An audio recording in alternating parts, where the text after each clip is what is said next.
আমাৰ গণেশগুৰিৰ ফটোখন লৈ ফটোখন চৰকাৰে মুচিছিলে নেকি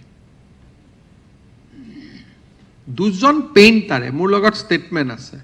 দুজন পেইণ্টাৰে থানাত ষ্টেটমেণ্ট দিলে যে এইখনটো জুবিনৰ ফটো যেন নালাগে সেইকাৰণে আমি মুচি দিছোঁ দুজন পেইণ্টাৰ আৰু দুইজন পেইণ্টাৰ কিন্তু মুছলিম নহয় অসমীয়া ল'ৰা এটা সেই দুজনৰ মই নাম আপোনালোকক প্ৰকাশ কৰিম আপোনালোকে ইণ্টাৰভিউ ল'ব যে তাত চৰকাৰে মুচিব দিছিল নেকি ঠিকাদাৰজনো অসমীয়া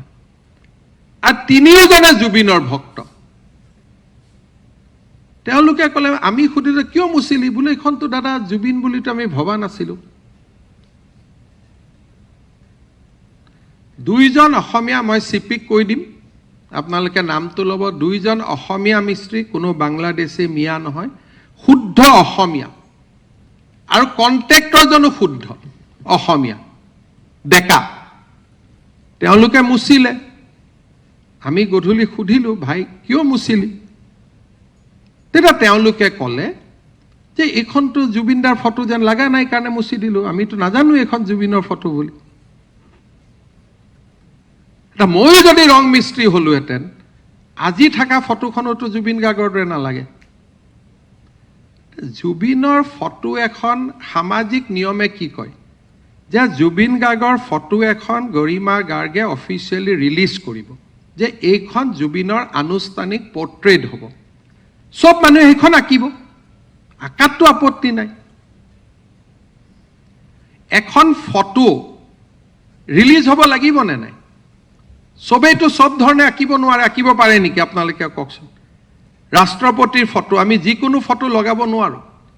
এখন পৰিয়ালে ফটো ৰিলিজ কৰি দিয়ে যে এই ফটোখনে প্ৰতিমূৰ্তি বনালেও এখন ফটো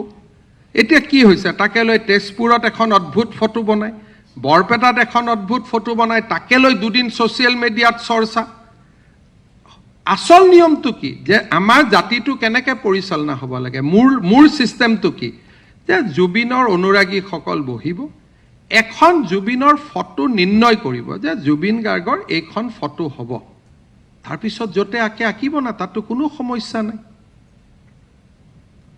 এতিয়া এই যিটো গ্ৰুপে ফটো আঁকে তেওঁলোক হ'ল SFI আৰু তেওঁলোকে ফ্লাইঅভাৰ হ'ব প্ৰথম নিদিয়ে আৰু ফ্লাইঅভাৰখন হোৱাৰ পিছত তেওঁলোকে ফটো আঁকে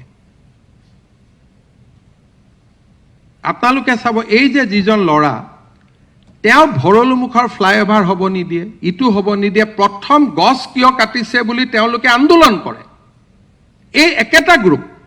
আৰু যেতিয়া ফ্লাইঅভাৰখন হৈ যায় তেওঁলোকক ফ্ৰীত ফটো আঁকিব দিব লাগে যাতে তেওঁলোকৰ পাব্লিচিটি হয়